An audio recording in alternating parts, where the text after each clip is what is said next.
नमस्कार, let's mic के एक बिल्कुल नए जानकारियों से भरपूर शो में आपका स्वागत है जिसका नाम है कॉर्पोरेट दुनिया। ये सिर्फ एक प्रोग्राम नहीं है बल्कि एक खिड़की है उस दुनिया की तरफ जहां बिजनेस की चालें, स्टार्टअप्स की उड़ानें, मार्केट की धड़कनें और कंपनियों के भीतर की कहानियां आपको समझाई जाएंगी आसान, रोचक और भरोसेमंद अंदाज में। आइए सबसे पहले नजर डालते हैं कारोबार की दुनिया की आज की खबरों पर। 2025-26 के लिए अब तक देश में 6 करोड़ से ज्यादा इनकम टैक्स रिटर्न दाखिल किए जा चुके हैं। बिना पेनल्टी के आईटीआर दाखिल करने की आखिरी तारीख 15 सितंबर है। इनकम टैक्स डिपार्टमेंट ने एक्स पर एक पोस्ट में कहा कि टैक्स पेयर्स और कर पेशेवरों का धन्यवाद, जिन्होंने हमें अब तक 6 करोड़ इनकम टैक्स रिटर्न के माइलस्टोन तक पहुंचने में मदद की है। आईटीआर फाइलिंग, टैक्स पेमेंट और दूसरी सेवाओं के लिए टैक्स पेयर्स की सहायता के लिए इनकम टैक्स डिपार्टमेंट की हेल्प डेस्क चौबीसों घंटे काम कर रही है। विभाग call, live chat, Webex session और ट्विटर और एक्स के माध्यम से टैक्स पेयर्स को हेल्प कर रहा है। आयकर विभाग ने उन करदाताओं से भी कहा जिन्होंने निर्धारण वर्ष 2025-26 के लिए आईटीआर दाखिल नहीं की है। इनकम टैक्स डिपार्टमेंट ने ऐसे लोगों से अपील की है कि वे आखिरी समय की भीड़ से बचने के लिए जल्द से जल्द इसे फाइल करें। पिछले कुछ वर्षों में आईटीआर दाखिल करने की संख्या लगातार बढ़ रही है। 2024-25 के लिए 31 जुलाई 2024 तक रिकॉर्ड 7 करोड़ 28 लाख आईटीआर दाखिल किए गए थे, जबकि 23-24 में ये संख्या 6 करोड़ 77 लाख थी। इस तरह से इस संख्या में 7.5% की बढ़ोतरी हुई है। वाणिज्य और उद्योग मंत्री पीयूष गोयल ने हाल ही में जर्मनी और इजराइल के साथ व्यापार, निवेश और तकनीकी सहयोग को बढ़ावा देने के लिए अहम डिप्लोमेटिक मीटिंग्स की। पीयूष गोयल ने एक्स पर एक वीडियो साझा करते हुए बताया कि जर्मनी के विदेश मंत्री डॉक्टर जोहान डेविड वर्टफुल से मुलाकात में व्यापार, निवेश और इनोवेशन, स्थिरता और टेक्नोलॉजी में सहयोग बढ़ाने पर चर्चा हुई। दोनों देशों ने इंडिया यूएई फ्री ट्रेड समझौते को और ज्यादा महत्वाकांक्षी बनाने और बायलैटरल ट्रेड को दुगना करने की प्रतिबद्धता दोहराई। इजराइल के वित्त मंत्री बेजलियल स्मोट्रिच के साथ हुई बैठक में इंडिया इजराइल ट्रेड और इन्वेस्टमेंट संबंधों को मजबूत करने और दोनों देशों के लिए नए अवसर खोलने पर भी जोर दिया गया। Minister met Dr. Johann David Wadephul, Germany's Foreign Affairs Minister, to strengthen trade, investment, and cooperation in innovation, sustainability, and technology. They reaffirmed commitment to an ambitious India-EU FTA and doubling bilateral trade. The minister later engaged with a German business delegation on expanding investments, resilient supply chains, and partnerships in sectors including automotive, healthcare, space, and steel. Minister met Mr. Bezalel Smotrich, Finance Minister of Israel, for discussions on strengthening India-Israel trade and investment ties. The meeting also explored new avenues of cooperation to unlock opportunities for mutual growth and deepen the economic partnership between the two nations. Minister chaired a meeting with export promotion councils and industry associations on ways to boost exports.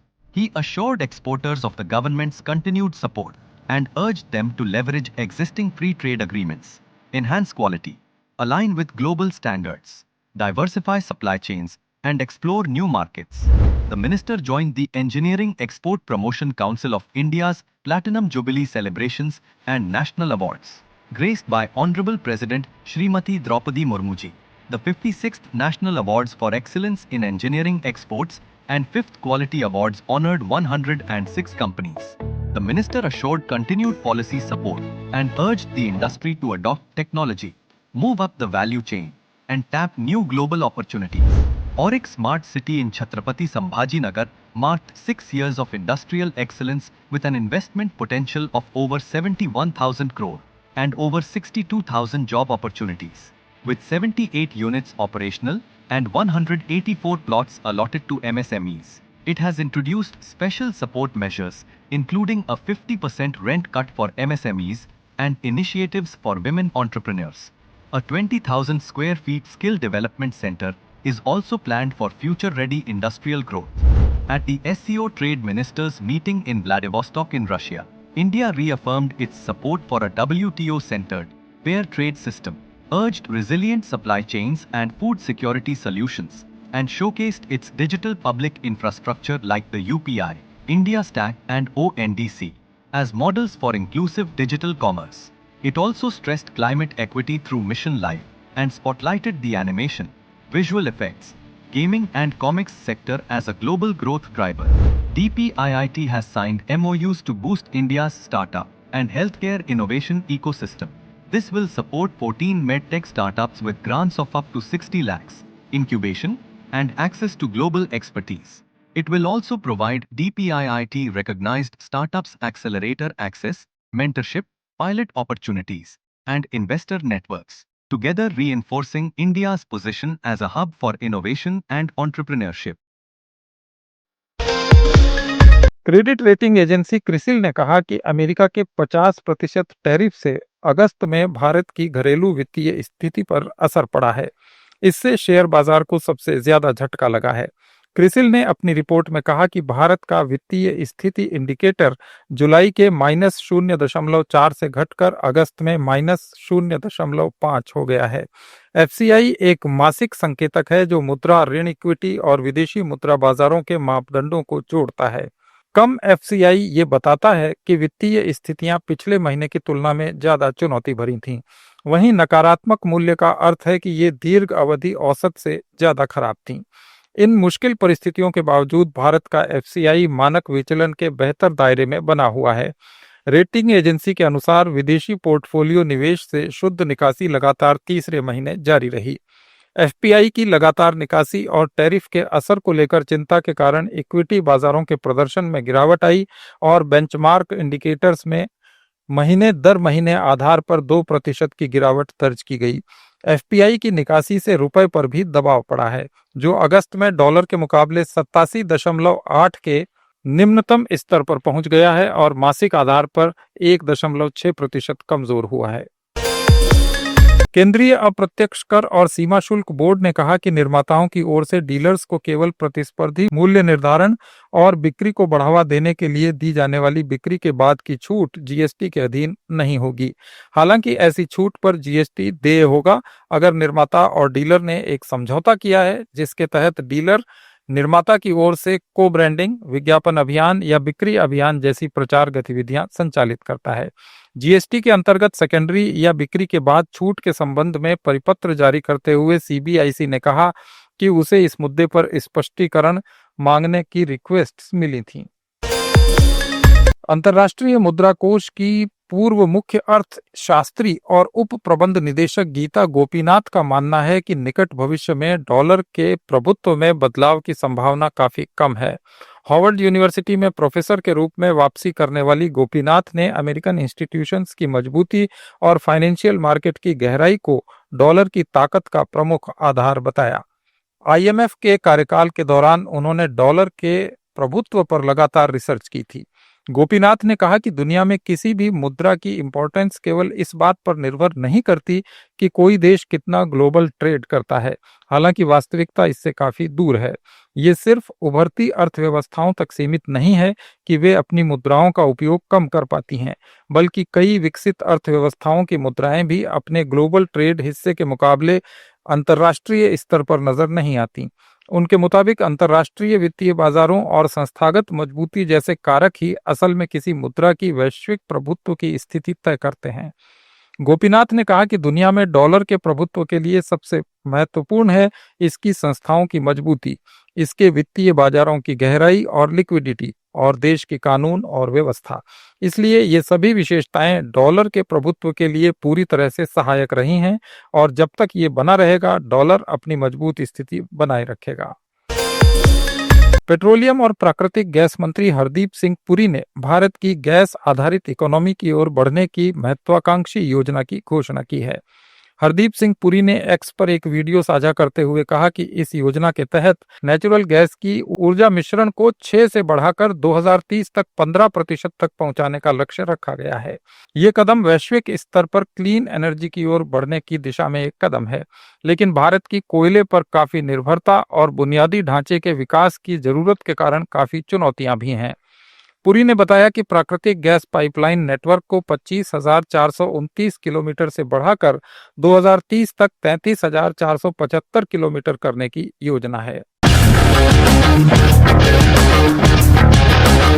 What if the fuel of the future is already here? Natural gas, the clean, reliable, and efficient bridge to a greener tomorrow. Under the leadership of PM Narendra Modi ji, India is building a true gas-based economy.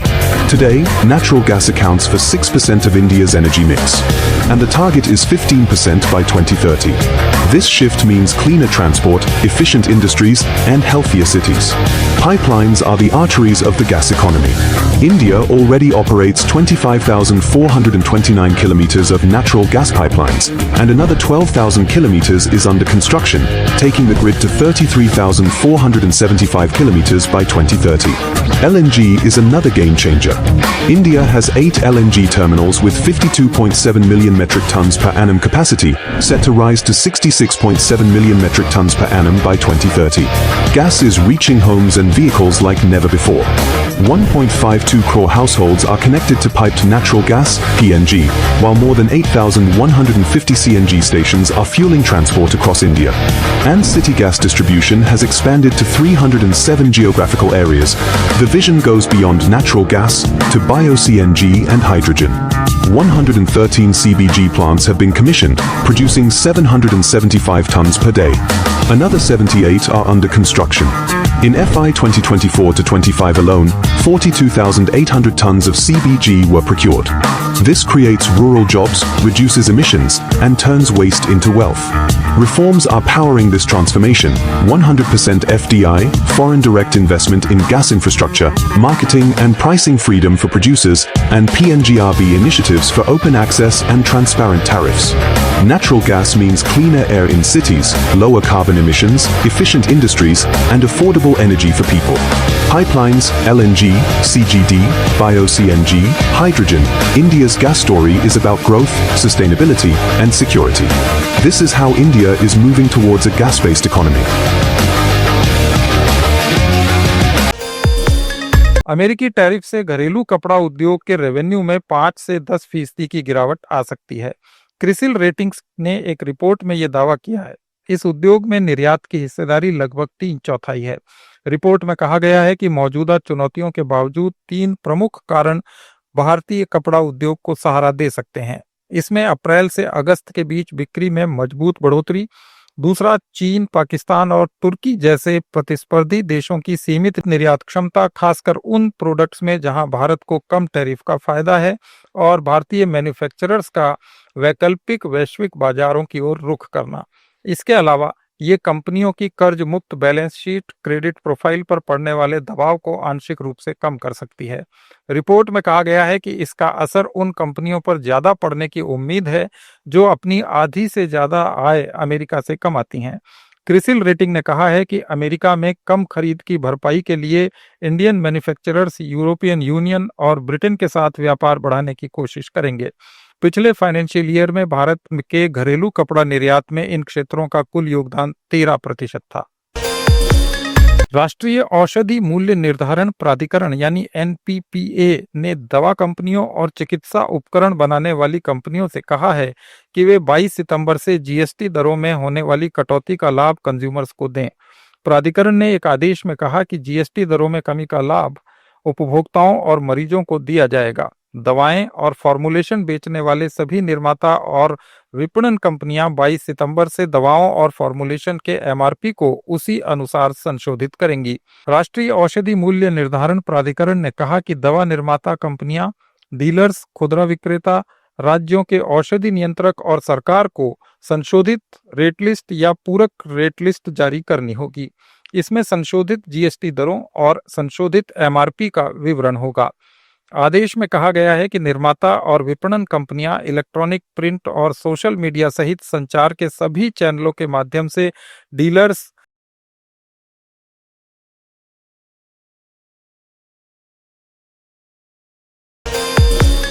ये थे corporate दुनिया के आज के अहम समाचार।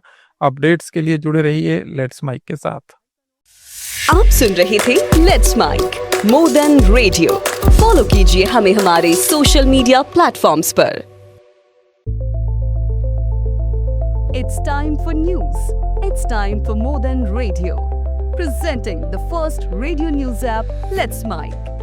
Let's Mic, a news-based app on your phone where you